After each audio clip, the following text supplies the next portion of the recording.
কই যাস? ফাহাদের কাছে যাব একটু। ঠিক আছে যা, বিকেলের মধ্যে ফিরে আসিস। কেন? কোথাও যাবে নাকি? তোর আপুকে দেখতে যাব। ও আল্লাহ গো, আমার আবার বোন হলো কোন সময়? আমার বোন আছে আমি নিজেও জানি না। হারাম জাদা, জুতা চিনিস? গাল লাল করে দিব। তোর আপু মানে তোর মামা তো বোনকে দেখতে যাওয়ার কথা বলতেছে। তোর মায়া আপুর কথা বলছে। ও, আগে বলবে তো, আমি কি না কি ভাবছি। তা তুমি মায়া আপুকে দেখতে এখন কানাডায় যাবে? তুই বেশি বুঝিস কেন? তোর মায়া আপু আজ কানাডা থেকে বাসায় আসতেছে পড়ালেখা শেষ করে, আর যাবে না। তাই দেখতে যাব তুই আর আমি। আচ্ছা, আমি কি কখনো মায়া আপুকে দেখছি? শুধু নামই শুনেছি। মায়া নামের একটা মেয়ে আমার মামার আছে, সে এখন কানাডায়। আবার তুই দেখছিস? তবে তোর মনে নেই অনেক বছর আগের কথা। ও ছোট থেকেই পড়ালেখার জন্য ওর মামার কাছেই গেছিল। ও আচ্ছা, তা তোমার ভাইয়ের মেয়ে দেখতে কেমন গো আম্মু? বলো, তোমার ভাইকে আমার সাথে বিয়ে দিবে নাকি? দাঁড়া হারামজাদা। আমাকে আর পাইকে দিলাম এক দৌড়ে বাড়ির বাইরে। তারপর বাইকটা নিয়ে বেরিয়ে পড়লাম ফাহাদের কাছে যাওয়ার জন্য। যেতে যেতে আপনাদের পরিচয় দিয়ে নেই, আমি ফারাবি ইসলাম অর্ণব। আমি বাবা মার একমাত্র সন্তান। আব্বু একটা বিজনেস আছে আর মা বাসায় থাকে। আর আমি এবার অনার্স প্রথম বর্ষে। বাবা কাজের জন্য বেশি সময় দেশের বাইরে থাকে। প্রায় আধা ঘন্টা বাইক চালিয়ে এক জায়গায় এলাম। ফাহাদ আমাকে এই জায়গায় আসতে বলেছে, কিন্তু কেন আমি নিজেও সেটা জানি না। তাই আমি ফাহাদকে ফোন দিলাম। প্রথমবার ধরল না, আবার দিলাম, ধরল না। এভাবে 3বার দিলাম, ফোন ধরল না। মেজাজটা পুরো চেতে গেল আমার। আবার কল দিলাম, এইবার ফোন ধরল। কিরে, এতক্ষণ কই ছিলি? গার্লফ্রেন্ডের সাথে মিটিয়ে বিজি মনে হয়। এই তো মামা, ঠিক ধরছিস। ঠিক ধরছি মানে? তুই কই? এখানে কেন আসতে বললি? দোস্ত একটা কথা বলি, রাগ করিস না। আগে বল তুই কোথায়, তাড়াতাড়ি আয়। দেখ দোস্ত, রাগিস না, আগে পুরো কথাটা শোন। বল। আমি তোকে ডেকেছি আড্ডা দেওয়ার জন্য, আর তোর একটা গার্লফ্রেন্ডের ব্যবস্থা করতে। বাবা, কে তুই ভাই? তোরে তো আমি চিনতেই পারলাম না। আমায় গার্লফ্রেন্ড দিবি আর তুই? সত্যি বলছি, ওই দিক দিয়ে অনেক মেয়ে যায়, যেটা পছন্দ হয় তোকে পটিয়ে দিতাম। আমার গার্লফ্রেন্ড লাগবে না, তুই কই, তাড়াতাড়ি আয়। দোস্ত, আমি তোর কাছে যাওয়ার জন্য বের হয়েছিলাম। আসার সময় মিম ফোন দিয়ে বলল ওর সাথে নাকি ঘুরতে যাবে, আর আমিও না করতে পারলাম না। আমি এখন ওর সাথে ঘুরতে আইছি, এখন যেতে পারবো না, রাগ করিস না। আজ একটা গার্লফ্রেন্ড নাই বলে রাগ আমি কি করব? রাগের চেয়ে দুঃখটা অনেক গভীর। আজ একটা গার্লফ্রেন্ড নেই বলে সিঙ্গেলেরাই বোঝে সিঙ্গেল থাকার কষ্ট, যন্ত্রণা, হতাশা, দুঃখ, বেদনা। হতাশ হবে না দোস্ত, আমার মন বলতেছে তোর পিছন দিক থেকে কোনো মেয়ে আসতেছে, এই মেয়ে হবে তোর গার্লফ্রেন্ড। তোর ভবিষ্যৎবাণী তোর কাছে রাখ, কাট। আমি এখন একটু ঘুরে বাসায় যাব। দেখ না দোস্ত, পেছনে যদি মেয়ে না থাকে তাহলে নাই, আর যদি আসে আমাকে ট্রিট দিবি। রাখ তোর ট্রিট, শালা আমি মরি আমার জ্বালায়, আর তুই আইসিস ভবিষ্যৎবাণী করতে। দোস্ত একবার দেখ। কেন বিরক্ত করতেছিস? ঠিক আছে দেখছি। এক রাশ বিরক্তি নিয়ে পেছনে তাকালাম আমি।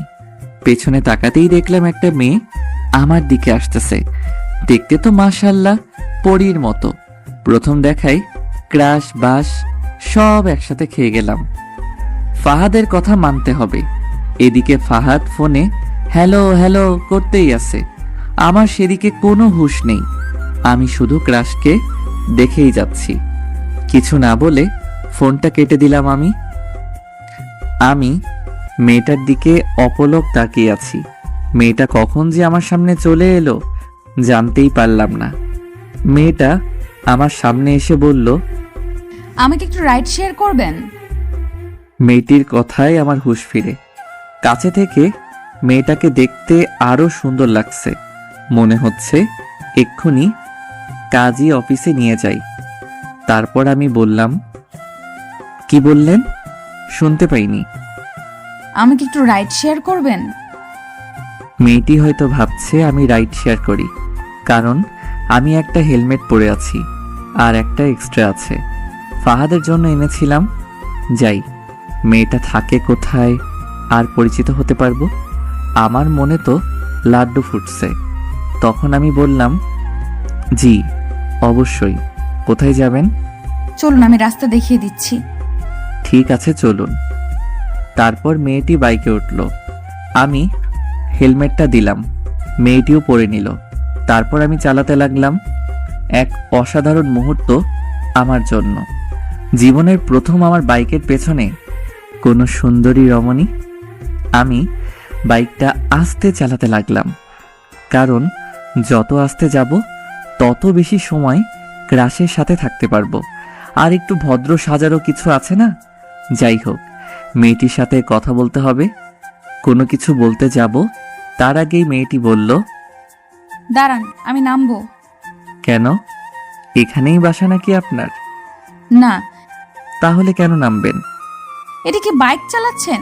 এভাবে গেলে তো সারা জীবন লাগবে যেতে। এর চেয়ে হেঁটে মানুষ আগে যাবে। আমার বাইকের ফার্স্ট গিয়ার আর লাস্ট গিয়ার আছে, মাঝখানে সব তার কাটা। তাহলে শেষ গিয়ারই দিন। ঠিক আছে। তারপর আমি স্পিড দিয়ে গাড়ি চালাতে লাগলাম। মেয়েটি মনে হয় ভয় পেয়েছে, তাই আমাকে জড়িয়ে ধরল। আহা, কি এক ফিলিংস, আপনাদের বলে বোঝাতে পারবো না। পেছনে মেয়ে জড়িয়ে ধরে আছে। আহা! হঠাৎ করে সামনে একটা কুকুর চলে এলো, তাই আমি কষে ব্রেক মারলাম। সাথে সাথে হাওয়ায় ধপাস করে উঠতে লাগলাম। মনে হচ্ছে উপরে চলে যাব। চোখ খুলে দেখতে পেলাম মেয়েটির বেশি কিছু ক্ষতি হয়নি, উঠে দাঁড়াচ্ছে। এইটুকু দেখেই চোখ বুজে গেল, আর কিছু মনে নাই। যখন চোখ খুললাম, দেখলাম মেয়েটি আমার দিকে কেমন করে তাকিয়ে আছে। তার চোখগুলো পুরো মায়ায় ভরা। মনে হয় সারা জীবন তাকিয়ে থাকলেও মায়া কমবে না চোখের প্রতি। আশেপাশে তাকিয়ে দেখলাম হসপিটালে, হাতে পায়ে ব্যান্ডেজ। মেয়েটির দিকে তাকিয়ে দেখলাম কোনো ক্ষতি হয়নি, শুধু কপালে বাম সাইডে একটু ব্যান্ডেজ করা। দেখতে আরো অসম্ভব সুন্দর লাগছে। আমার জ্ঞান ফিরেছে, কোনো হুঁশ নেই মেয়েটির। আমার দিকে তাকিয়েই আছে, কিছুই বুঝলাম না। আমি মেয়েটির চোখের সামনে তুড়ি মারতেই মেয়েটির ধ্যান ভাঙল। সাথে সাথে মেয়েটি লজ্জা পেয়ে গেল, কিন্তু কেন লজ্জা পেল কিছুই বুঝতে পারলাম না। তবে লজ্জা পেলে মেয়েটির সৌন্দর্য আরো বৃদ্ধি পায়। তখন মেয়েটি আমাকে বলল, যাক, তাহলে জ্ঞান ফিরলো আপনার। ফিরেছে তো অনেক আগেই, আপনি খেয়াল করেন নাই? আচ্ছা, আপনার কিছু হয়নি তো? না, তেমন কিছু না, মাথায় একটু চোট পেয়েছি। আমাকে এখানে কে নিয়ে এলো? আমি। ধন্যবাদ আপনাকে।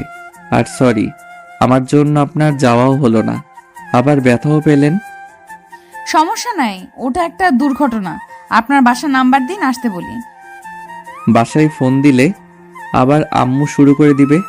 আপনার ফোনটা দিন, একটা বন্ধুকে কল করি, সে এসে নিয়ে যাবে। আপনার বাসায় ফোন দেন। বাসায় ফোন দিলে আম্মু আবার কান্না করে দিবে, আরো নানান কাহিনী।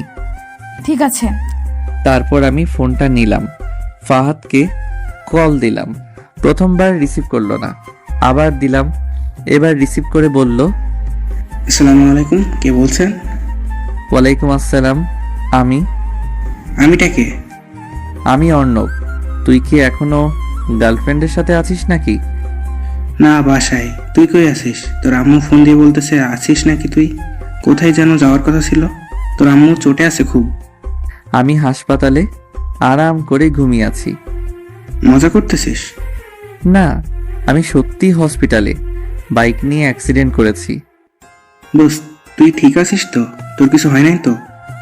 না, কিছু হয়নি, হাতে আর পায়ে অল্প চোট পেয়েছি। তুই হসপিটালে চলে আয়, আমাকে নিয়ে যা। আর আম্মুকে কিচ্ছু বলবি না, বাসায় গিয়ে বলবো। ঠিক আছে, তুই থাক, আমি আসতেছি। তারপর ফোনটা কেটে দিলাম। তারপর মেয়েটিকে দিয়ে দিলাম। যাই হোক, মেয়েটির নাম্বারটা তো পেলাম। ফাহাদের ফোন থেকে নিয়ে নিব। তখন আমি বললাম, আপনি আমার জন্য এত কিছু করলেন, আপনার নামটাই তো জানা হলো না। আমার নাম মায়া, আপনার? ফারাবি ইসলাম অর্ণব, সবাই অর্ণব বলেই ডাকে। আপনার নামটা তো সুন্দর। আপনারটাও। আপনি আমার জন্য এত কিছু করলেন, তাছাড়া আপনার জানি কোথায় যাওয়ার ছিল, আপনি চলে যান। আপনাকে এইভাবে রেখে কিভাবে যাই? আর আমি বাসায় ফোন করে বলে দিয়েছি যেতে দেরি হবে। আরে সমস্যা নাই, আপনি যান, এক্ষুনি ফাহাদ এসে আমাকে নিয়ে যাবে। আরে না, আগে আসুক না হয়, তারপর আমি যাব। সমস্যা নাই, আপনি যান, বাসায় আপনার জন্য চিন্তা করতে হয়তো। মায়া যেতে চাইছিল না, আমি জোর করে পাঠিয়ে দিলাম। বাসায় গেলে না জানি কি করে আম্মু। একে তো অ্যাক্সিডেন্ট করছি, আবার মামাতো বোনকে দেখার জন্য যাইতে চাইছিল। একটু পর ফাহাদ এলো। একটা কথা বলতে ভুলেই গেছি, মায়া নামের মেয়েটি সব বিল নাকি দিয়ে দিছে। তারপর ফাহাদ আমাকে ধরে নিয়ে যেতে লাগলো। একটু একটু করে হাঁটতে পারতেছি। তারপর হসপিটালের বাইরে এসে একটা গাড়ি নিয়ে বাসার উদ্দেশ্যে রওনা হলাম, ফাহাদ আর আমি। বাসায় এসে কলিং বেল চাপ দিতেই আম্মু দরজা খুলে দিল। প্রথম আমাকে দেখে রাগে মনে হয় খেয়ে ফেলবে, আবার আমার হাত পা ব্যান্ডেজ দেখে আম্মু বলল, কি রে, কি করে হলো এসব? তুই ঠিক আছিস তো বাবা? আমি ঠিক আছি, কিছুই হয়নি। তা তো দেখতেই পাচ্ছি। কি করে হলো এইসব? বাইক নিয়ে দাঁড়িয়েছিলাম, কোথা থেকে যে একটা গাড়ি এসে ধাক্কা দিল বুঝতেই পারলাম না। গাড়িটার খেয়ে কাজ নেই, তোরে এসে ধাক্কা দিল। তোরে আমি ভালো করেই চিনি, এখন ভেতরে আয়। তারপর ফাহাদ আমাকে ভিতরে নিয়ে গেল। সিঁড়ি বেয়ে উপরে উঠতে আরো আরেক ঝামেলা। একটু কষ্ট করে সিঁড়ি বেয়ে ফাহাদের সাহায্য নিয়ে উঠলাম। তারপর রুমে এসে ফাহাদ চলে গেল বিদায় নিয়ে। তখন আম্মু বলল, এবার বল কিভাবে কি হলো? সত্যি বললাম তো। থাক, বলা লাগবে না। তুই যে সত্যি বলছিস তা আমি অন্ধের মতো বিশ্বাস করছি। আম্মু, তুমি জানি কোথায় যেতে চাইছিলে? তুই যদি আজকে অসুস্থ না হইতিস তাহলে তোকে আমি মেরে ঠ্যাং ভেঙে দিতাম। থাক, ভাঙা লাগবে না, তুমি এখন যাও, আমি ঘুমাবো, খুব ক্লান্ত লাগছে। ঠিক আছে, তুই বিশ্রাম নে। তারপর আম্মু চলে গেল, আমিও ক্লান্ত থাকায় ঘুমিয়ে পড়লাম। সন্ধ্যায় আম্মু ঘুম থেকে তুলে খাবার খাইয়ে দিয়ে চলে গেল। তারপর কিছুক্ষণ এফবিতে ঘোরাঘুরি করে আবার ঘুমিয়ে পড়লাম। পরের দিন সকালে ঘুম থেকে উঠে ফ্রেশ হয়ে একটু হাঁটাহাঁটি করলাম আস্তে আস্তে। খাবার টেবিলে আম্মু বলল, আজ নাকি বিকেলে আমার মামাতো বোন মায়া আসবে। তাতে আমার কি, আমার ক্রাশ মায়াকে খুঁজে বের করতে হবে। তারপর দুপুরে খাবার খেয়ে ঘুমিয়ে পড়লাম, কারণ আমার কোনো কাজ নাই।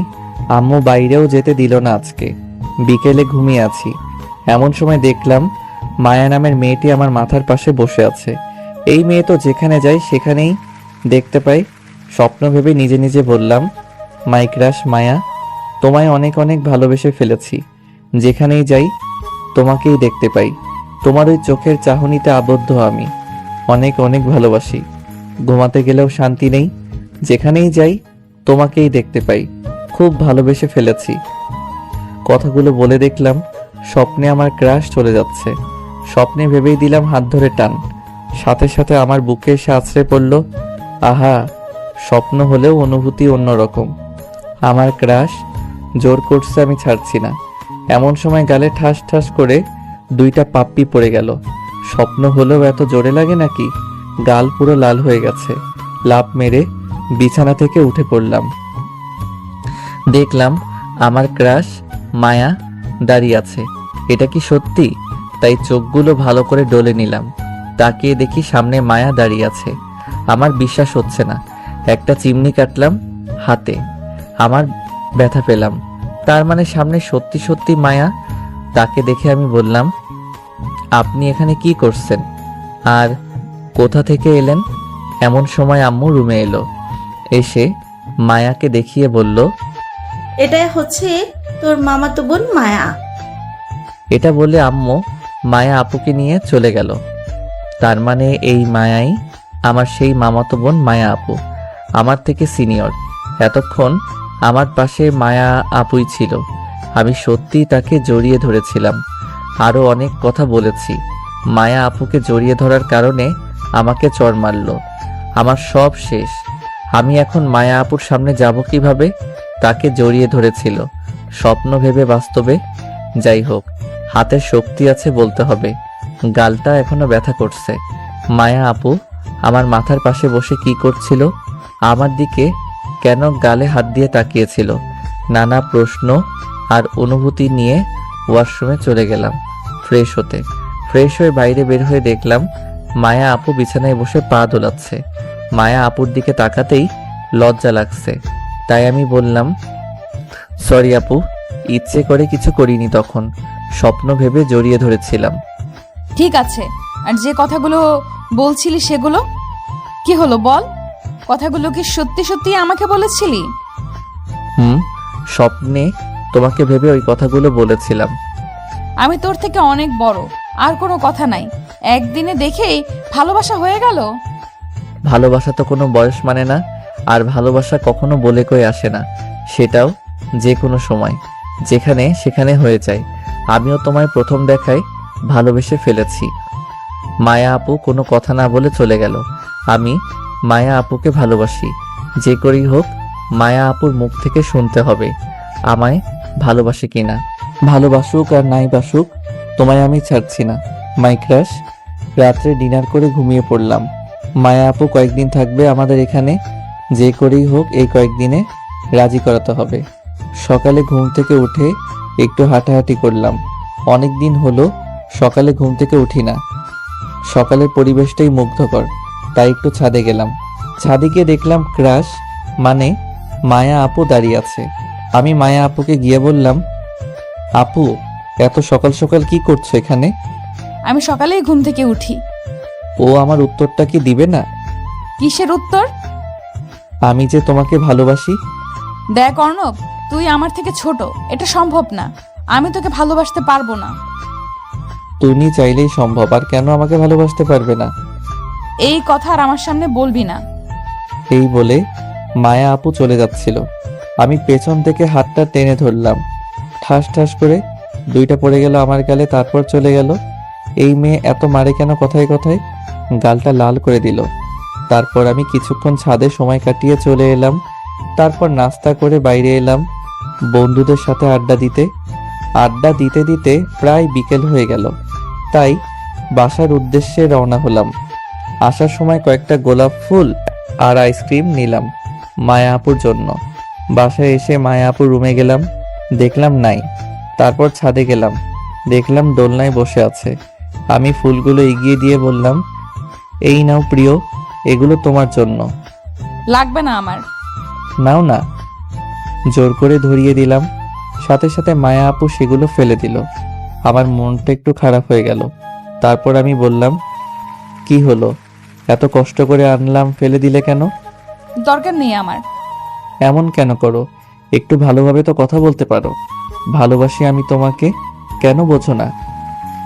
বললাম না আমি তোকে ভালোবাসি না। এইসব বললে আমি কিন্তু বাসায় চলে যাব। তোমায় কোথাও যেতে দিচ্ছি না। এই মনের ঘরে তোমাকে বন্দি করে রেখে দিব। তুই কিন্তু বেশি বাড়াবাড়ি করছিস। থাপ্পড় দিয়ে গাল লাল করে দিব। বাড়াবাড়ির কিছুই করিনি, এখন করব। মানে কি করবি তুই? দাঁড়াও, দেখাচ্ছি। এই বলে আস্তে আস্তে মায়া আপুর দিকে এগোতে লাগলাম। আর মায়া আপু দোলনা থেকে উঠতে যাবে এমন সময় মাথার পেছনে পাশে চুল ধরে চার ঠোঁট এক করে দিলাম। মায়া আপু ছাড়ানোর চেষ্টা করছে, আর আমি ছাড়ছি না।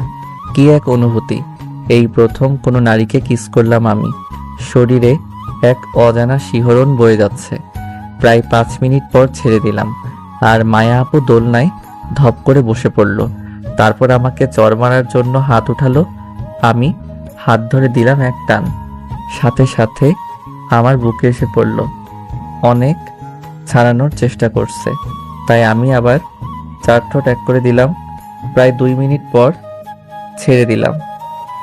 ছেড়ে দিয়ে বললাম, তোমায় আমি অনেক ভালোবাসি প্রিয়। তোমাকেও আমাকে ভালোবাসতে হবে। তোমায় আমি ছাড়ছি না। এই বলে আমি ছাদ থেকে নিচে চলে এলাম। রুমে এসে ফ্রেশ হয়ে ঘুমানোর চেষ্টা করলাম, কিন্তু ঘুম আসছে না। একটু আগের সিনটা সামনে আসছে। এসব ভাবতে ভাবতে কখন যে ঘুমিয়ে গেলাম মনে নাই। যখন ঘুম ভাঙে তখন প্রায় সন্ধ্যা হয়ে আসছে, তাই উঠে একটু ছাদে গেলাম। ছাদে গিয়ে দেখি আবার মায়া আপু দাঁড়িয়ে আছে। তখন আমি বললাম, কি করছো জানেমান? তুই কি সত্যি আমাকে ভালোবাসিস? জীবনের থেকেও বেশি। তাহলে আমাকে প্রপোজ কর। সত্যি? তুমিও আমাকে ভালোবাসো? এখন প্রপোজ কর। তোমাকে অনেক অনেক ভালোবাসি। I love you. এভাবে হবে না, ভালো করে ফুল দিয়ে কর। তারপর আমি নিচে এলাম।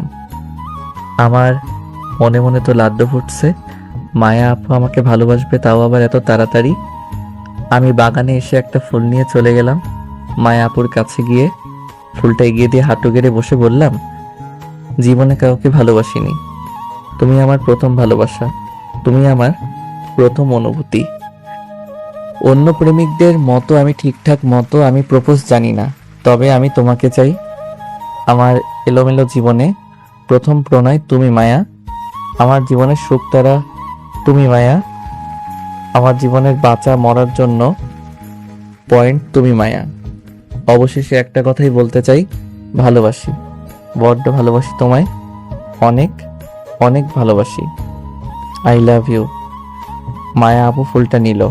আমি দাঁড়িয়ে তাকে শক্ত করে জড়িয়ে ধরলাম। মায়া আপু আমাকে জড়িয়ে ধরলো।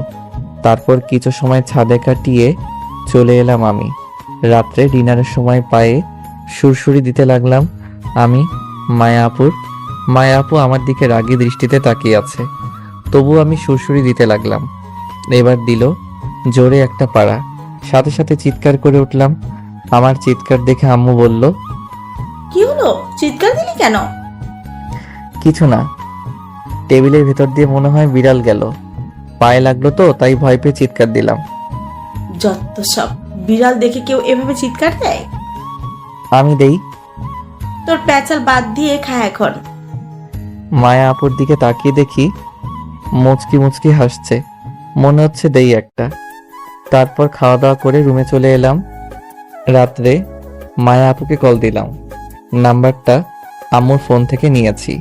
ফোন রিসিভ করে মায়া আপু বলল, হ্যালো, কে? তোমার হবু বর।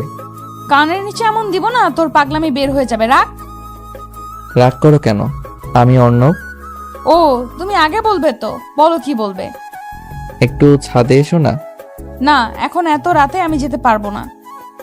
আসো না প্লিজ, একটু থেকে চলে যেও। না, আমি এখন যেতে পারবো না। তুমি তো আমাকে ভালোই বাসো না, আমার কথা কেন শুনবে? যাও, তোমাকে আসতে হবে না।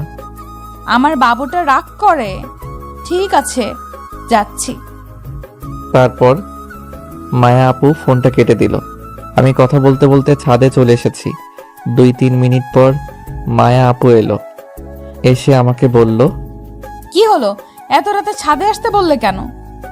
তুমি আর আমি চাঁদ দেখবো, তাই দোলনায় বসো তো। তারপর মায়া আপু দোলনায় বসলো। আমি তার কাঁধে মাথাটা দিলাম, দিয়ে বললাম, জানো, প্রথম যেদিন তোমায় দেখেছিলাম বুকের ভিতর কেমন জানি অনুভব হয়। তোমায় আমি এই কয়েকদিন অনেক ভালোবেসে ফেলেছি। তুমি আমার সিনিয়র, তবুও ভালোবাসা তো কোনো বয়স মানে না। তোমাকে অনেক অনেক ভালোবেসে ফেলেছি। তারপর কিছু সময় কাটিয়ে চলে এলাম আমরা। রুমে এসে দিলাম এক ঘুম। এভাবেই কেটে গেল কয়েকদিন। আমি মায়া আপুকে খুব ভালোবাসি, আর মায়া আপুও আমাকে খুব ভালোবাসে। আজকে মায়া আপু চলে যাবে, ভাবতেই খুব খারাপ লাগছে। তাকে ছাড়া আমার এক মুহূর্ত ভালো লাগবে না। তাই আমিও যাব মায়া আপুর সাথে তাদের বাসায়, কয়েকদিন থেকে আসব। আম্মুর থেকে পারমিশন নিয়ে নিয়েছি আগেই। 1 সপ্তাহ থাকবো মায়া আপুর সাথে। তারপর সকালের খাওয়া করে রুমে এলাম রেডি হতে। পরনে আমার ব্ল্যাক শার্ট, ব্ল্যাক জিন্স, শার্টের হাতা কোনোই পর্যন্ত ফোল্ড করা, চুলগুলো সুন্দর করে সাজানো, হাতে ব্র্যান্ডেড কালো ঘড়ি পরে তৈরি হলাম আমি। তারপরে বাইরে বের হয়ে ড্রয়িং রুমে আসলাম। মায়া আপু এখনো তৈরি হচ্ছে। জানি না মেয়েদের এত সময় লাগে কেন আটা ময়দা মাখতে। তারপর অপেক্ষা করতে লাগলাম। প্রায় আধা ঘন্টা হলো বসে আছি, অবস্থা আমার খারাপ। বসে থাকতে থাকতে অবশেষে যুদ্ধ জয় করে বেরিয়ে এলো মায়া আপু। তাকে দেখে 54,692 ভোল্টের ক্রাশ খেলাম। এই মেয়েটা ক্রাশ খাইয়ে খাইয়ে মেরে ফেলবে নাকি? পরনে তার নীল শাড়ি, হাতে বিভিন্ন কালারের চুড়ি, চোখে কাজল, ঠোঁটে হালকা লিপস্টিক, সব মিলিয়ে একটা নীল পরি। দেখেই আবারও ঠাস করে ক্রাশ খেয়ে গেলাম। আমি মায়া আপুয়ের দিকে এক দৃষ্টিতে তাকিয়ে আছি। মায়া আপুয়ের দিকে তাকিয়ে আছি। এমন সময় কারো তুড়ির আওয়াজে ধ্যান ভাঙে আমার। সামনে তাকিয়ে দেখি মায়া আপু। যা বাবা, মায়া আপু কখন সামনে এলো বুঝতেই পেলাম না। তখন মায়া আপু বলল, কিরে এভাবে চেয়ে আছিস কেন? তোমাকে আজকে পরীর মতো লাগছে জান পাখি। আর হবু বরকে কেউ তুই বলে? মায়া আপু কিছু বলল না, কি যেন ভেবে আমার দিকে তাকিয়ে আম্মুর কাছে বিদায় নিতে চলে গেল। তারপর আম্মুর থেকে বিদায় নিয়ে দুইজনে বাড়ির বাইরে আসলাম। তারপর মায়া আপু বলল, কিরে কিভাবে যাবি? কেন বাইকে? সেদিনের মতো আবার ফেলাই দিবি না তো? সেদিন তো ওটা অ্যাক্সিডেন্ট মাত্র। আমি কি বাইক চালাতে জানি না নাকি যে তোমায় ফেলাই দিব? ঠিক আছে চল। তারপর মায়া আপু বাইকে বসলো, আমি বাইক চালাতে লাগলাম। আজ এক অন্য অনুভূতি। সেদিন ছিল অপরিচিতা, আর আজ সম্পর্কটা এক অন্যরকম রূপ। আহা, এক অন্যরকম অনুভূতি। প্রায় আধা ঘন্টা চালানোর পর একটা শপিং মলের সামনে এলাম। সেখানে এসে বাইক থামিয়ে দিলাম। তা দেখে মায়া আপু বলল, কিরে এখানে থামলি কেন? একটা জিনিস নেওয়ার আছে, তোমার যদি কিছু প্রয়োজন হয় নিতে পারো। আমার কিছু নেওয়ার নেই। তোর কি নেওয়ার আছে তাড়াতাড়ি নিয়ে আয়। ঠিক আছে, তুমি 5 মিনিট থাকো, আমি আসছি।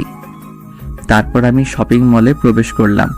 মায়া আপুকে আনিনি, কারণ তার জন্যই একটা ব্রেসলাইট নিব। কারণ 1 সপ্তাহ থাকার পরে আমাকে চলে আসতে হবে। এটা আমার স্মৃতি থেকে যাবে তার কাছে। তারপরে একটু খোঁজাখুঁজি করে একটা সুন্দর ব্রেসলাইট পেলাম। এটা মায়া আপুর হাতে অনেক মানাবে। তারপর সেটা নিয়ে চলে এলাম। তারপর আবার রওনা দিলাম তাকে নিয়ে। প্রায় আরো আধা ঘন্টা চালানোর পর আমরা এসে পৌঁছালাম। আমি গাড়ি থেকে নেমে মায়া আপু বাসার ভিতরে যাচ্ছি। তখন আমি বললাম, আপু দাঁড়াও, তোমার হাতটা একটু দাও তো। কেন? দাও না। তারপর মায়া আপু হাতটা এগিয়ে দিল। আমি পকেট থেকে ব্রেসলাইটটা বের করতে করতে বললাম, আমি তো 1 সপ্তাহ পরে আবার চলে যাব, তাই আমার স্মৃতি হিসেবে তোমার হাতে এটা পরিয়ে দিব। তারপর আমি ব্রেসলাইটটা বের করে পরিয়ে দিতে যাব, এমন সময় মায়া আপু বলল, তোকে একটা কথা বলি, আমি তোকে ভালোবাসি না, আর এটা আমার লাগবে না। মজা করো না তো। আমি মজা করছি না। তুই যখন ছাদে আমায় জোর করে কিস করিস তখন আমার খুব রাগ হয়েছিল, তাই তোর উপরে প্রতিশোধ নেওয়ার জন্য এমনটা করেছি। আমি কখনো তোকে ওই চোখে দেখিইনি। তুই আমাকে ভুলে যা, আমার থেকে ভালো মেয়ে পাবি তুই। এসব কথা শুনে আমি পুরো পাথর হয়ে গেছি। মাটি সরে গেছে আমার পায়ের নিচ থেকে। মায়া আপু আমাকে ভালোবাসেনি ভাবতে খুব কষ্ট হচ্ছে আমার। আমি যে তাকে খুব খুব ভালোবাসি। আমার চোখ পুরো ছলছল করছে, মনে হয় এক্ষুনি ঝড় নামবে। তখন আমি মায়া আপুকে বললাম, কেন এমনটা করলে আমার সাথে? চুপ। আমার সাথে এমনটা কেন করলে? খুব ভালোবাসি তোমায়। তুমি খুব সহজেই বললে ভুলে যেতে। ভুলে যেতে চাইলেই কি ভুলে যাওয়া সম্ভব? তোমাকে আমি জীবনে ওটা চাইতেও বেশি ভালোবাসি। তোমাকে কিভাবে ভুলবো আমি? প্রতিশোধ নেওয়ার ছিল, অন্যভাবে নিতে। কেন এমনটা অভিনয় করলে আমার সাথে? কি দোষ করেছিলাম আমি? তোমায় তো ভালোই বেসেছিলাম, এমনটা না করলেও পারতে। ভালো থেকো, আর তোমাকে ডিস্টার্ব করব না। এই বলে ব্রেসলাইটটা সেখানেই ছুঁড়ে ফেলে দিলাম। চোখ যেন আমার বাদ মানছে না। কথাগুলো বলতে বলতে কেঁদে দিয়েছি। পর চোখ মুছে বাইকে চড়ে স্টার্ট দিয়ে সেখান থেকে চলে এলাম। সেখান থেকে এসে একটা লেকের পাড়ে গেলাম। সেখানে গিয়ে বসলাম। আশেপাশে কোনো মানুষ নেই। নদীর পানি একে একে বয়ে যাচ্ছে। আমার চোখের পানিও বাদ মানছে না। আসার সময় কয়েক প্যাকেট সিগারেট কিনে নিয়ে এলাম। সেখানে বসে সিগারেট খেতে লাগলাম। একটা টান দিতেই প্রচুর পরিমাণে কাশি হতে লাগলো, চোখ জ্বলতে লাগলো, লাল হয়ে গেল। কষ্ট হচ্ছে খুব, কিন্তু এই সামান্য কষ্ট কিছুই না আমার বুকের ভিতরে হওয়া কষ্টের থেকে। সেখানে বসে সিগারেট খেতে লাগলাম আর আজকের দেওয়া মায়া আপুর আঘাতপ্রাপ্ত কথাগুলো ভাবতে লাগলাম। সেখানে বসে কাটিয়ে দিলাম অনেক সময় সিগারেট খেতে খেতে। প্রায় সন্ধ্যা হয়ে এলো, এখন বাসায় যেতে হবে। তাই সেখান থেকে উঠে বাইক নিয়ে বাসার দিকে আসতে লাগলাম। কিছুক্ষণের ভিতরে বাসায় চলে এলাম। কলিং বেল চাপ দিলাম, কেউ খুলল না। আবার দিলাম, এবার আম্মু দরজা খুলে দিল। আমায় দেখে আম্মু অবাক হয়ে তাকিয়ে আছে আমার দিকে। তারপর আম্মু বলল, কিরে, তোর মামা বাড়ি থাকার কথা, এত রাতে চলে এলি কেন? আর তোর চোখ মুখ এমন হয়েছে কেন? মুখ থেকে গন্ধ আসতেছে, কিছু খেয়েছিস নাকি? আমি কোনো কথা না বলে আম্মুকে পাশ কাটিয়ে ভিতরে চলে এলাম। আম্মু দরজা বন্ধ করে আমার পেছন পেছন আসতে লাগলো। আম্মু কিছু বলার আগেই রুমে ঢুকে ঠাস করে দরজা বন্ধ করে দিলাম। বাহির থেকে আম্মু দরজা খোলার জন্য বলতেছে। আমি তা কানে না নিয়ে বিছানায় শুয়ে শুয়ে কাঁদতে লাগলাম। বুকের ভিতরটা কষ্টে শেষ হয়ে যাচ্ছে আমার। মায়া আপু এভাবে অভিনয় করতে পারলো আমার সাথে? শুধু তো ভালোই বেসেছিলাম। ভাবতেই বুক ফেটে কান্না আসছে আমার। কখনো মায়া আপুকে ভুলতে পারতো কিনা জানি না। কাঁদতে কাঁদতে কখন যে ঘুমিয়ে গেছি মনে নাই। এদিকে আম্মু আমার অবস্থা দেখে চিন্তিত। আমি 1 সপ্তাহ থাকবো বলে গিয়েছিলাম, কিন্তু চলে এলাম কেন? তাই আম্মু মামিকে ফোন করলো। আচ্ছা আরশি, অর্ণবের সাথে কিছু হয়েছে? না, কেন, কি হয়েছে? অর্ণব বাসা থেকে গেল 1 সপ্তাহ থাকবে তোমাদের ওখানে বলে, কিন্তু ও তো রাতে এখন বাসা এলো আর চোখ মুখ ফুলে আছে, কান্না করেছে মনে হয়। কি বলো সব? কিন্তু অন্য তো আমাদের এখানে আসেনি। ও তো মায়ের সাথেই গেল, তোদের সাথে ওখানেই থাকার জন্য। তাহলে এতক্ষণ কই ছিল? ও তো ভেতরেই আসেনি, আর মায়া তো একাই এসেছে বাসার ভেতরে, ও তো আসেনি। বাসায় এসে সোজা রুমে চলে গেল, কোনো কথা বলো না। এরকম তো কোনো সময়ও করে না ও। আমি মায়াকে বলে দেখি কিছু হয়েছে নাকি। ঠিক আছে, আমি দেখছি ওদিকে। ঠিক আছে। তারপর আম্মু ফোন কেটে দিয়ে চিন্তিত হয়ে রুমে চলে গেল, কারণ অনেক রাত হয়ে গেছে। এদিকে মামি মায়া আপুকে জিজ্ঞেস করার জন্য তার রুমে গেল। গিয়ে দেখলো মায়া আপু কি যেন চিন্তা করছে। তখন মামি মায়া আপুর পাশে গিয়ে বসলো। তখন মায়া আপু মামিকে বলল, কিছু বলবে আম্মু? অন্য বা তোর মধ্যে কিছু হয়েছে? না, কেন, কি হয়েছে? না, ও নাকি আমার বাসায় থাকার জন্য এসেছিল, কিন্তু না এসে চলে গেল কেন? আমাকে বলছিল কি জানি কাজ আছে। আমি বাসার ভেতরে ঢোকার জন্য বলছিলাম, কি জানি কাজ আছে বলে চলে গেছে। ও, অর্ণব এখন এত রাতে বাসায় ফিরলো? আর ওর আম্মু ফোন করে বলল কিছু হয়েছে নাকি, আর সারাদিন কই ছিল, আর মনে হয় অনেক কান্না করেছে। ও ঠিক আছে, তুই ঘুমা, অনেক রাত হয়েছে। তারপরে মামি চলে গেল। মায়া আপু কি জানি ভাবতে ভাবতে সেও ঘুমিয়ে পড়ল। এদিকে সকাল সকাল সূর্যের কড়া আলো জানালা দিয়ে প্রবেশ করছে। সূর্যের কড়া আলো আমার মুখে পড়তেই ঘুমটা ভেঙে যায় আমার। তাই আর শুয়ে না থেকে ঘুম থেকে উঠে পড়লাম। তারপর ফ্রেশ হয়ে নিচে এলাম। দেখলাম আম্মু সোফায় বসে কি জানি চিন্তা করছে। তখন আমি আম্মুর পাশে গিয়ে বসলাম আর বললাম, কি ভাবছো আম্মু? কিছু হয়েছে বাবা? কিছু হলে বল আমাকে। কাল কেন এত রাতে এলি, আর সারাদিন কোথায় ছিলি? একটা বন্ধুর বাসায় ছিলাম, একটা জরুরি কাজ ছিল তাই সেখানে গিয়েছিলাম। তুই না কাল তোর মামা বাড়ি গেলি 1 সপ্তাহ থাকবি বলি? ওর কাজটা একটু জরুরি ছিল, তাই মায়া আপুকে নামিয়ে দিয়ে চলে এসেছি। ঠিক আছে। আম্মু নাস্তা দাও, খুব খিদে পেয়েছে। ঠিক আছে, তুই বস, আমি নিয়ে আসছি। তারপর আম্মু রান্নাঘরে চলে গেল আর অর্ণব খাওয়ার টেবিলে বসলো। নাস্তা করতে করতে আম্মু বলল, তোকে একটা কথা বলা হয়নি। কি? তোর আব্বু আজ সন্ধ্যার ফ্লাইটে আসবে, তোকে নিয়ে আসতে যেতে বলেছে। ঠিক আছে। তারপর নাস্তা করে বাইরে বের হলো। বাসায় থাকলে মায়ের কথা মনে পড়বে, তাই বাইরে বের হলো। তারপর ফাহাদকে কল দিল। দোস্ত কই তুই? মামার দোকানে আছি, কেন? তুই থাক, আমি যাচ্ছি। তারপর ফোনটা কেটে দিয়ে মামার দোকানে যেতে লাগলো। সেখানে গিয়ে দেখে ফাহাদ বসে বসে সিগারেট টানছে। অর্ণব ওর পাশে বসে ওর হাত থেকে সিগারেটটা নিয়ে টানতে লাগলো।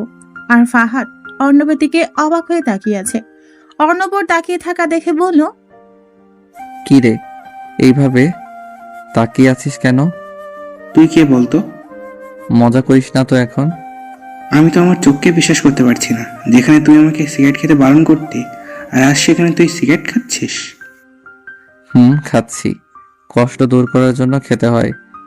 তোর আবার কিসের কষ্ট? কিছু না, এমনি বললাম। আমি আগে থেকেই খেতাম, তুই জানতিস না। কি? আমি জানতাম না, মিথ্যা বলছিস না। আচ্ছা এসব বাদ দে, চল কয়দিনের জন্য কোথাও থেকে ঘুরে আসি। ঠিক আছে, কোন দিক যাবি? 2-3 দিন পর। ঠিক আছে। তারপর ফাহাদের সাথে আড্ডা দিল। আড্ডা দিতে দিতে দুপুর হয়ে গেল। তারপর ফাহাদের থেকে বিদায় নিয়ে চলে আসলো বাসায়। গোসল করে খাবার খেয়ে দিল এক ঘুম। বিকেলে ঘুম থেকে উঠে ছাদে গেল। ছাদে গিয়ে মনটা খারাপ হয়ে গেল, কারণ এমন সময় মায়া আপুর সাথে দুষ্টুমি করত। মায়া আপুর কথা খুব মনে পড়ছে, তাই ছাদে না থেকে আবার রুমে চলে আসলো। রুমে এসে মায়ের কথা ভাবতে লাগলো। মায়ের কথা ভাবতেই চোখ ভিজে গেল। কতই না ভালোবাসতো তাকে, কি দোষ করেছিল, কেন তার সাথে এমনটা করলো। এসব ভাবতেই বুক ফেটে কান্না আসতেছে অর্ণবের। বিকেলে আর বাইরে বের হলো না। একটু পরে সন্ধ্যা হতে চললো। তারপর বেরিয়ে পড়লো এয়ারপোর্টের উদ্দেশ্যে। তারপর কিছুক্ষণ পর চলে আসলো এয়ারপোর্টে। একদম সঠিক সময়ে এসেছে। অর্ণবের আব্বু এসে পৌঁছালো মাত্র। তারপর অর্ণব তার আব্বুকে নিয়ে বাসায় আসতে লাগলো। আস্তে আস্তে আব্বু বলল, কেমন আছিস? কোনো রকম চলে যাচ্ছে। কেন, কিছু হয়েছে? টাকা লাগবে? না। তোর লেখাপড়া কেমন চলছে? ভালো, বর্তমানে কলেজ জব, তাই বাসাতেই থাকতে হয়। ঠিক আছে। তারপর আর কিছু কথা বলতে বলতে বাসায় চলে আসলো। আপু রুমে চলে গেল ফ্রেশ হতে। ক্লান্ত হয়তো খুব। অর্ণব রুমে চলে আসলো। আবার মায়ের কথা মনে পড়লো। যখন কোনো কথা ভাবে না, মস্তিষ্ক যখন কোনো কিছু ভাবে না, ফাঁকা হয়, ঠিক তখনই সব সময় মায়ের কথা মনে পড়ে। তার সাথে কাটানো দিনগুলোর কথা মনে পড়ে। রুমে বসে বসে এসব ভাবছিল। তখন অর্ণবের আম্মু এসে ডেকে নিয়ে গেল ডিনার করার জন্য। তারপর ডিনার করে রুমে আসলো। কিছু সময় এফবিতে ঘোরাঘুরি করে ফোনটা রেখে দিল। ঘুমানোর প্রস্তুতি নিচ্ছে, এমন সময় ফোনটা বেজে উঠল। তাকিয়ে দেখে আননোন নাম্বার, তাই প্রথমবার কেটে দিল, কিন্তু আবার ফোন করলো। এবার রিসিভ করে সালাম দিল, কিন্তু ফোনের ওপাশ থেকে কিছুই বলল না। হ্যালো হ্যালো করলো, কিন্তু কিছুই বলল না। তাই বিরক্ত হয়ে ফোনটা কেটে দিল। আবার ফোন দিল। এবার রিসিভ করে কিছু বলতে যাবে, তার আগেই ফোনের ওপাশ থেকে কারো কান্নার আওয়াজ আসছে। কেউ ফুপিয়ে ফুপিয়ে কাঁদছে। তাই অর্ণব বলল, কি হলো, কথা বলুন। কে আপনি? এভাবে বিরক্ত করতেছেন কেন? কি হলো, কথা বলবেন না কেটে দিব? মায়া নামটা শুনেই বুকটা কেমন করে উঠল। আমাকে এত কষ্ট দিয়েও স্বাদ মেটেনি, তাই আমি বললাম, আপনি কেন ফোন দিয়েছেন আমায়? আপনি কে বলছিস কেন? তুই না আমাকে ভালোবাসিস? ভালোবাসি? হাসালেন মিসেস মায়া। আমি যাকে ভালোবাসতাম সে আমার কাছে মরে গেছে। এমনটা বলো না প্লিজ। আমি তোমায় খুব ভালোবেসে ফেলেছি। তোমার শূন্যতা আমাকে বুঝিয়ে দিয়েছে। আমি তোমাকে কত ভালোবেসে ফেলেছি। তোমার সাথে সেই সময় কাটানো দুষ্টুমিটাকে ভালোবেসে ফেলেছি আমি। প্লিজ, খুব ভালোবাসি তোমায়। তাই এতদিন আপনার সেই ভালোবাসা কোথায় ছিল? যখন আমি আপনাকে পাগলের মতো ভালোবাসতাম, তখন আপনি কি করলেন? আমার সাথে ভালোবাসার অভিনয় করলেন। বাহ বাহ, বলতেই হবে আপনি একজন বড় মাপের অভিনেতা। প্লিজ এভাবে বলো না, বিশ্বাস করো, খুব ভালোবাসি তোমায়। ভালোবাসার কথা আপনার মুখে মানায় না। এত কষ্ট দিয়েও কি মন ভরেনি? আরো কষ্ট দেওয়ার জন্য এসেছেন এখনো? আপনি চাইছেন আমি কষ্ট পাই? সত্যি আমি অনেক কষ্ট পেয়েছি। বুকটা ভিতরে ছারখার হয়ে গেছে আমার। আর কি চান আপনি? এটা সত্যি যে আমি তোমার সাথে অভিনয় করেছি, কিন্তু বিশ্বাস করো, অভিনয় করতে করতে কখন যে তোমায় ভালোবেসে ফেলেছি আমিও জানি না। প্লিজ, এই বিষয়ে কোনো কথা বলতে চাই না আমি। ভালো থাকবেন। এই বলেই অর্ণব ফোনটা কেটে দিল। আবার কল দিল। এবার ফোনটা কেটে সিমটা বের করে রেখে দিল। অন্য একটা সিম ফোনে সেট করলো। তারপর ফোনটা রেখে বিছানায় ধপাস করে শুয়ে পড়লো। একটা দীর্ঘশ্বাস ছাড়লো আর ফোনে বলা মায়ের কথাগুলো ভাবতে লাগলো। ভালোবাসে, ভালোই যদি বাসতো তাহলে কেন সেদিন এমন করলো? নাকি শাস্তিটা কম হয়ে গেছে বলে আবার এমন করছে? কেন এমনটা করলো? এখন যখন ভুলে যেতে চাইছে তখন কেন ফিরে আসতে চাইছে? ফিরে আসতে কি সত্যিই চাইছে, নাকি আবার অভিনয়? না, কখনো ভালোবাসতে পারে না, হয়তো অভিনয়। এসব ভাবতে ভাবতে চোখ পেয়ে পানি চলে আসলো অর্ণবের। না, এসব আর ভাবতে পারছে না। মাথা পুরো হ্যাং হয়ে যাচ্ছে। না, এসব আর নিতে পারছে না। তাই এসব ঝেড়ে ফেলে ঘুমাতে চেষ্টা করলো। না, কিছুতেই ঘুম আসতেছে না। বারবার মায়ের বলা ফোনের কথাগুলো কানে ভাসছে। এসব ভাবতে ভাবতে কখন যে ঘুমিয়ে গেছে মনে নাই। সকালে ঘুম থেকে উঠলো, একটু হাঁটাহাঁটি করলো। অনেকদিন হলো সকালে ওঠা হয় না। মনটা ফ্রেশ হয়ে গেল। কিছুক্ষণ হাঁটাহাঁটি করে বাসায় চলে আসলো। বাসায় এসে নাস্তা করে বেরিয়ে পড়লো, কারণ বাসায় অবসর সময় থাকলে মায়ের কথা মনে পড়বে। তাই বাসা থেকে বাইরে আসলো। তারপর ফাহাদকে ডেকে নিল ফোন করে। তারপর ফাহাদ আসলো, ওর সাথে আটা দিতে লাগলো। আটা দিতে দিতে ফাহাদ বলল, আচ্ছা দোস্ত, একটা কথা বল। কি? সেদিন যখন তোকে পেছনে তাকাতে বললাম তুই তাকাইলি, তারপর তোকে ফোনে কতবার হ্যালো হ্যালো করলাম, কিছু না বলে কেটে দিলি কেন? কোনো গার্লফ্রেন্ড পেয়েছিস নাকি সত্যি সত্যি? চুপ। কি হলো বল, নাকি ট্রিট দেওয়ার ভয়ে লুকিয়ে যাচ্ছিস? শুনবি? বল। তারপর অর্ণব ফাহাদকে সব বলল একে একে। সেদিন মায়াকে দেখা থেকে শুরু করে আজ সন্ধ্যায় ফোনের কথা থেকে শুরু করে মাঝখানে যা কিছু ঘটেছে সবকিছু বলে একটা জোরে নিঃশ্বাস নিল। আর কিছু বলল না। আর কিছু বলে হয়তো চোখ ধেয়ে আসতো, তাই আর কিছু বলল না। সবকিছু বলে মন খারাপ করে ফাহাদের পাশে বসে রইল। তখন ফাহাদ বলল, মন খারাপ করিস না, সব ঠিক হয়ে যাবে। খুব ভালোবাসতাম রে। আচ্ছা, কাল রাতে তো ফোন করে বলেছে যে তোকে ভালোবাসে, আর ও কান্না করছে। মনে হয় এবার তোকে সত্যি সত্যি ভালোবাসে। মনে হয় শাস্তি কম হয়ে গেছে, তাই আবার এসব অভিনয় করতেছে। আমার তো মনে হয় না। তোর কথা শুনে বুঝতে পারছি এবার তোকে সত্যি সত্যিই ভালোবাসে। ছাড় এসব। ভালোবাসার হলে অভিনয় করতো না। আর যাই হোক, আমায় ভালোবাসতে পারে না। ফাহাদের সাথে কথা বলছিল এমন সময় ফোনটা বেজে উঠলো। তাকিয়ে দেখে আম্মু। ফোনটা রিসিভ করে বলল, আম্মু বলো। তুই কোথায়? বাসায় আয়। কেন, কিছু হয়েছে নাকি? না, কিছু হয়নি, তুই বাসায় আয়। ঠিক আছে, যাচ্ছি। তারপর ফাহাদের থেকে বিদায় নিয়ে বাসায় আসতে লাগলো। বাসায় এসে কলিং বেল চাপ দিতেই দরজা খুলে গেল। মনে হয় ওর জন্যই অপেক্ষা করতেছিল। দরজার দিকে তাকিয়ে যা দেখলো তা কোনো দিনও আশা করেনি অর্ণব। দরজার দিকে তাকিয়ে দেখে মায়া। মায়া কোনো কিছু বলবে তার আগেই কিছু বলার সুযোগ না দিয়ে অর্ণব পাশ কাটিয়ে ভিতরে চলে গেল। অর্ণব দেখলো মায়া ড্রয়িং রুমে তার আম্মুর সাথে বসে আছে। তাই আম্মুকে বলল, আম্মু কেন আসতে বললে আমায়? মায়া আসছে, তাই তোকে ডাকলাম। ওর বোরিং লাগবে, তাই তোর সাথে সময় কাটাতে তোকে ডাকলাম। অর্ণব কিছু না বলে রুমে চলে গেল। পেছনে পেছনে মায়া রুমে গেল। তাকে দেখে রাগ অভিমান সব হচ্ছে অর্ণবের, কিন্তু কিছু করতে পারছে না। তাই বিরক্ত হয়ে বলল, কিছু কি বলবেন আপু? কি বললি? কানে কি শুনতে পান না নাকি?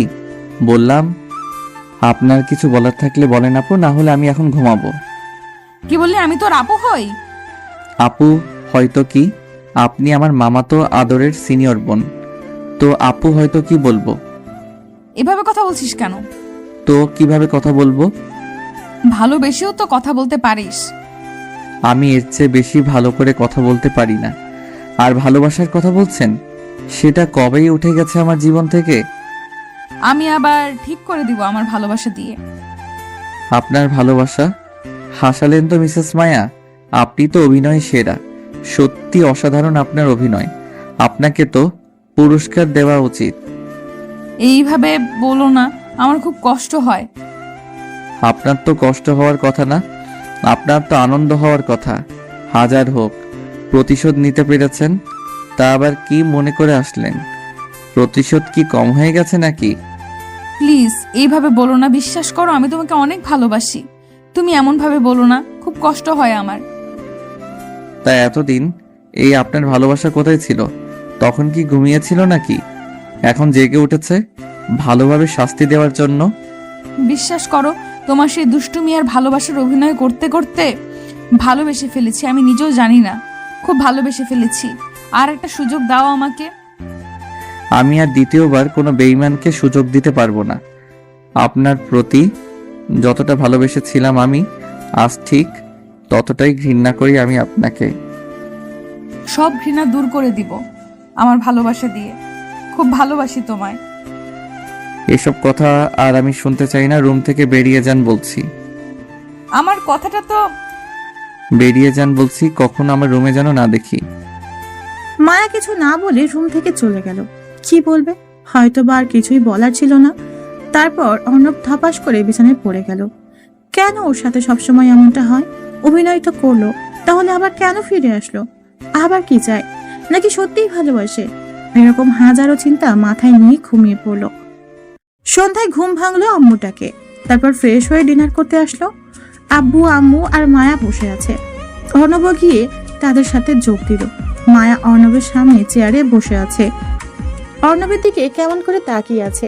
খাবার খেতে খেতে পায়ে সুরসুরি অনুভব করলো। মনে হচ্ছে কেউ পা দিয়ে পা সুরসুরি দিচ্ছে। মায়ের দিকে তাকিয়ে দেখলো তার দিকে তাকিয়ে মুচকি মুচকি হাসছে। অর্ণবের আর বোঝার বাকি রইল না কিছু।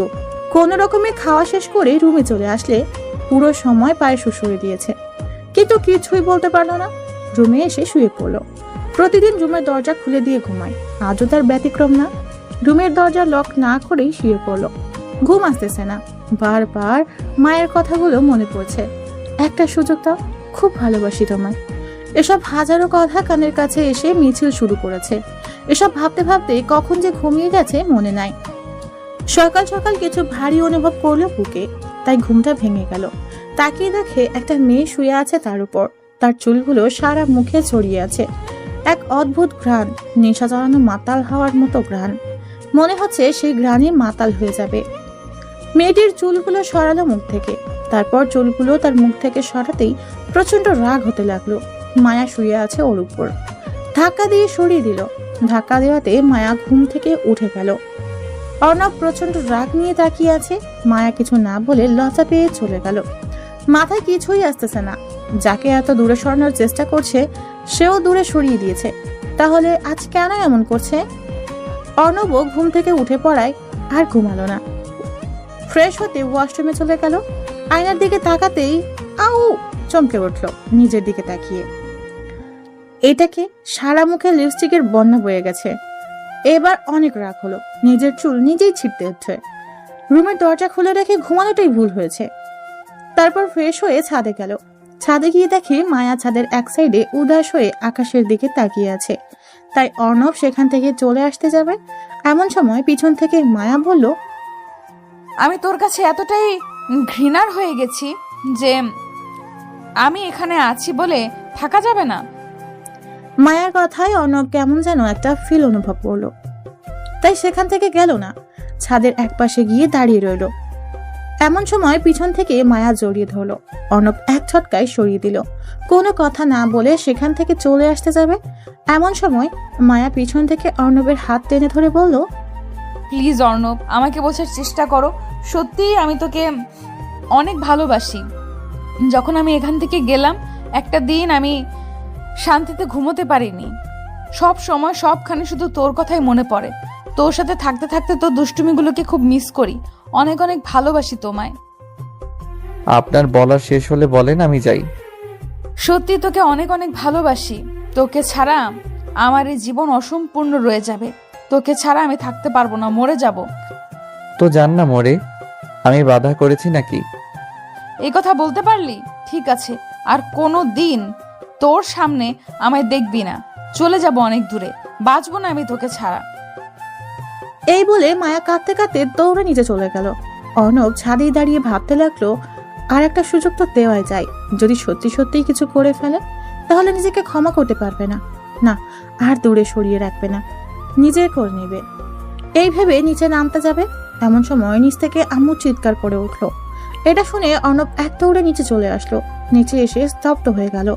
অর্ণবের মুখ থেকে কোনো কথা বের হচ্ছে না, চোখ থেকে কয়েক ফোঁটা পানি গড়িয়ে পড়লো। কারণ মায়া ডাইনিং টেবিলের সামনে পড়ে আছে, হাত দিয়ে ফ্যানকে দিয়ে রক্ত পড়ছে, আর অর্ণবের আম্মু তার পাশে দাঁড়িয়ে কাঁদছে।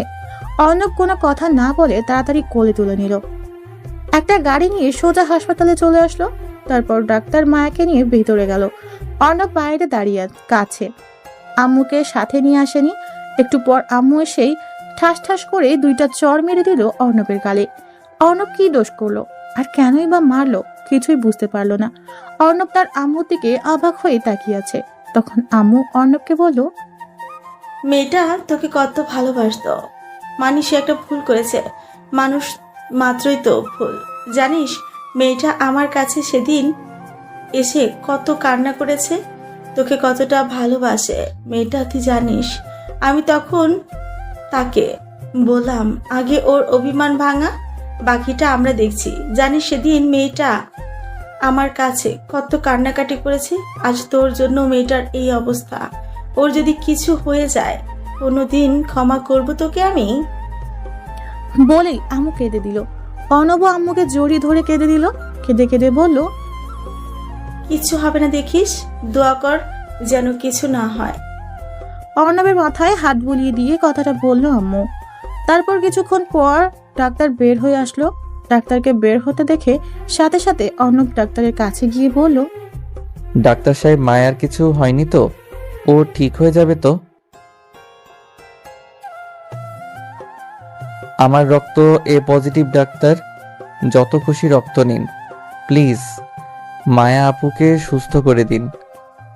তারপর ডাক্তারের সাথে ভিতরে গেল। রক্ত দিয়ে বাইরে বের হলো। কিছুক্ষণ পর বাইরে বের হয়ে দেখে মামা মামি আর আব্বু এসেছে। অর্ণব মাথা নিচু করে তাদের সামনে দাঁড়িয়ে রইল। মায়ার আব্বু আম্মু কান্না করছে আর অর্ণবের আম্মু তাকে সান্ত্বনা দিচ্ছে। কান্না করবে নাই বা কেন, একমাত্র আদরের মেয়ে মায়া। কিছুক্ষণ পর ডক্টর বেরিয়ে আসলো। অর্ণব সাথে সাথে ডক্টরের কাছে দৌড়ে গিয়ে বলল, মায়া আপু ঠিক আছে তো ডাক্তার সাহেব? ঠিক হয়ে যাবে তো?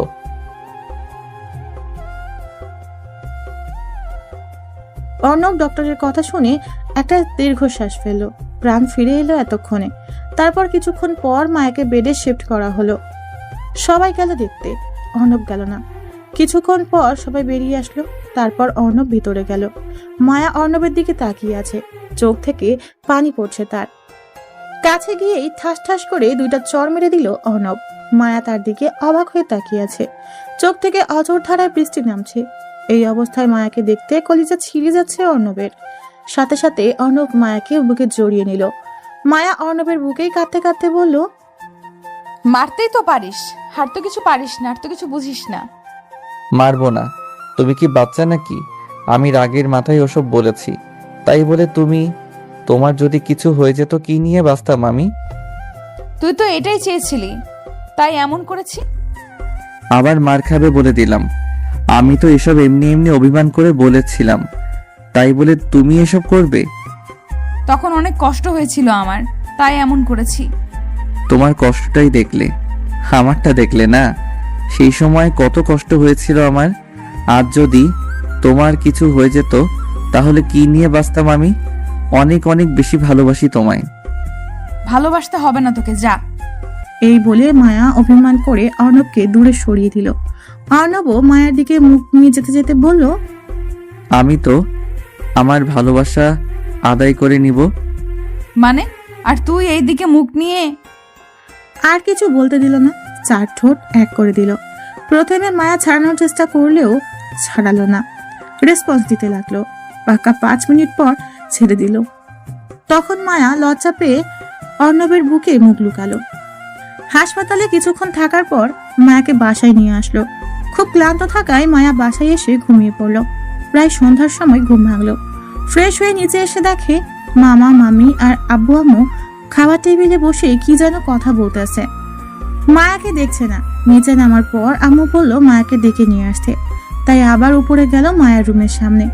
রুমের সামনে এসে দেখে মায়া চুল আঁচড়াচ্ছে ড্রেসিং টেবিলের সামনে। পিছন থেকে গিয়ে জড়িয়ে ধরলো। এভাবে হুট করে জড়িয়ে ধরাতে চমকে গেলেও পরক্ষণেই অর্ণবকে দেখে একটা শ্বাস ফেললো। তখন মায়া বলল, করছিস কি? ছাড় বলছি, কেউ এসে যাবে। আসুক, তাতে কি? আমি তো আমার হবু বউকে ধরেছি, আর তো অন্য কাউকে ধরিনি। অন্য কাউকে ধরার ইচ্ছে আছে নাকি? অন্য কাউকে কেন ধরবো? তোমার মতো কিউট পরীর মতো একটা হবু বউ থাকতে। থাক, আর পাম দিতে হবে না, চল নিচে চল। আগে একটা ইয়ে দাও, তারপর। কি? কেন তুমি বুঝো না? ইয়ে দাও তো একটা। আমি এখন দিতে পারবো না। না দিলে নিচে যাব না। না গেলে নাই, আমার কি? তুই থাক, আমি গেলাম। এই বলে সত্যি সত্যি মায়া চলে গেল। কি মেয়ে রে বাবা, সত্যি চলে গেল। অর্ণব আর উপরে না থেকে নিচে নামলো। তারপর সবাই একসাথে ডিনার করতে লাগলো। ডিনার করতে করতে আপু বলল, অর্ণব, আমরা চাচ্ছি তোর আর মায়ার বিয়েটা দিতে। তুই কি বলিস? এখন না, একটু পরে। পড়ালেখাটা আগে শেষ করি। এমন সময় দেখলো মায়া অর্ণবের দিকে রাগী দৃষ্টিতে তাকিয়ে আছে। মনে হচ্ছে লবণ মরিচ ছাড়াই খেয়ে ফেলবে। চোখ দিয়ে ইশারা দিয়ে হ্যাঁ বলতে বলছে। তখন আব্বু বলল, লেখাপড়ার সাথে বিয়ের কি সম্পর্ক? আমরা চাই তোদের বিয়েটা কালকে দিয়ে দিতে। পরে না হয় বড় করে অনুষ্ঠান করব। ঠিক আছে, তোমরা যা ভালো মনে করো। তারপর সবাই মিলে ডিনার করে রুমে চলে আসলো। অর্ণব জানে মায়া আসবে এখন রুমে, তাই দরজার পাশে দাঁড়িয়ে রইল। একটু পর কে যেন দরজা ঠেলে ভিতরে আসতেছে। রুমের ভিতরে আসতেই ঠাস করে দরজা বন্ধ করে দিল অর্ণব। হঠাৎ দরজা বন্ধ হওয়ায় মায়া চিৎকার করে উঠল। সাথে সাথে মুখ চেপে ধরে বলল, চুপ চুপ, আমি জানিস কত ভয় পেয়ে গেছিলাম। এত ভয় পেতে হবে না। তা এত রাতে আমার রুমে কি মনে করে? পানি খেতে এসেছিলাম, তো রুমের সামনে দিয়ে যেতেই ভাবলাম ঘুমিয়েছিস কিনা, তাই। থাক, আর মিথ্যা বলতে হবে না। তুমি আমার জন্যই আসছিলা। এসেছিলাম তো কি হয়েছে? আমি কি অন্য কারো রুমে গিয়েছিলাম নাকি? তোর রুমেই তো এসেছিলাম। তা কি জন্য এসেছিলে জানতে পারি? এমনি, তুই থাক, আমি গেলাম। এভাবে চলে যেতে দিলে না যাবে। তখন যেটা দাওনি এখন ওটা দাও। এখন দিতে পারবো না, আর তো একদিন, কালকেই তো বিয়ে। তো কি হয়েছে? এখন দেরি না করে ঝটপট একটা ইয়ে দাও। ঠিক আছে, তুই চোখ বন্ধ কর। চোখ বন্ধ করতে হবে কেন? আমার লজ্জা লাগে। ওরে আমার লজ্জাবতী হবু বউরে, সেদিন যে ঘুমের মধ্যে কিস করছিলে তখন লজ্জা কি শরবত করে গুলে খেয়েছিলে? এই কথা বলে অর্ণব তার চোখ বন্ধ করলো। প্রায় 2 মিনিট হলো কিছু সারা শব্দ পেল না। পালিয়ে গেল না তো আবার? চোখ খুলে দেখে সত্যিই পালিয়ে গেছে। যা সালা, এবারেও বোকা বানিয়ে পালিয়ে গেল। মনে এক পালটি কষ্ট নিয়ে ঘুমিয়ে পড়ল। পরের দিন সব নিয়ম কানুন মেনে অর্ণব আর মায়ার বিয়েটা হয়ে গেল। বিয়েটা অর্ণবদের বাড়ি থেকেই হয়েছে। রাত 12টা বর্তমানে। বাসর ঘরের সামনে দাঁড়িয়ে আছে অর্ণব। ভিতরে যাওয়ার সাহস পাচ্ছে না। বুকে 53,882 গ্রাম আর মনে 73,829 গ্রাম সাহস নিয়ে ভিতরে ঢুকলো। ঢুকে দরজাটা লক করে দিল। অর্ণবের রুমে ঢোকার শব্দ পেয়ে মায়া বিছানা থেকে নেমে এসে সালাম করলো। অর্ণব মাথায় হাত দিয়ে বলল, বেঁচে থাকো মা। কি বললি? আমি মা? দাঁড়া, তোর হচ্ছে আজকে। সরি আপু, থুকু বউ। তুমি থাকো, আমার খুব ঘুম পেয়েছে। আমি ঘুমাবো, ডিস্টার্ব করো না। এই বলে অর্ণব বিছানায় গিয়ে শুয়ে পড়লো। মায়া অর্ণবের উপরে বসে পড়লো। কি হলো, এভাবে উপরে বসে আছো কেন? ডিস্টার্ব করো না, আমি ঘুমাবো। কোনো ঘুমানো চলবে না আজকে। এতদিন তো সুযোগের অপেক্ষায় ছিলি, এখন পেয়েও ছেড়ে দিচ্ছিস নাকি ভালো সাজার অভিনয় করছিস? আমি ভালো, এটা পৃথিবীর সবাই জানে। না বিশ্বাস করলে পাঠক পাঠিকাদের জিজ্ঞেস করে দেখতে পারো। তোকে চেনাই আছে আমার, লুচ্চা। কি? আমি লুচ্চা? ঠিক আছে, আমি লুচ্চা। লুচ্চামির কি দেখছো? এখন দেখবে আমি কত লুচ্চা। তারপর অর্ণব মায়াকে নিচে ফেলে দিয়ে তার উপরে উঠে পড়লো। আস্তে আস্তে মায়ার মুখের দিকে মুখ নিয়ে যেতে লাগলো। মায়ের নিঃশ্বাস ভারী হয়ে আসছে, ঘন ঘন নিঃশ্বাস নিচ্ছে। তার গরম নিঃশ্বাস অর্ণবের মুখে আছড়ে পড়ছে, তার ঠোঁট দুটো কাঁপছে। কি এক মাতাল করার মতো নেশা তার ঠোঁটে। অর্ণব আর কিছু না বলে তার ঠোঁট দুটো দখল করে নিল। মায়াও সমান তালে রেসপন্স ফিরিয়ে দিতে লাগলো। পাক্কা 10 মিনিট পর ছেড়ে দিল। মায়া অর্ণব দুজনই হাঁপাচ্ছে। তারপর মায়া অর্ণবের বুকে মাথা রাখলো আর বলল, না, আমার না টুইন বেবি লাগবে। তার জন্য কি করতে হবে শুনি? কেন, তুমি কিছু জানো না? না, আমি কিছু জানি না। তুমি তো আমার সিনিয়র বউ, তুমি শিখিয়ে দাও। ওলে বাবুলে, আসো শিখিয়ে দেই। এই বলে মায়া 4 ঠোঁট এক করে দিল। অর্ণব তাকে রেসপন্স দিতে লাগলো। অর্ণব কম কিসে, সিনিয়র বউ তার শিশু জামাইয়ের উপর ঝাঁপিয়ে পড়লো। তারপর যা হবার তাই হলো।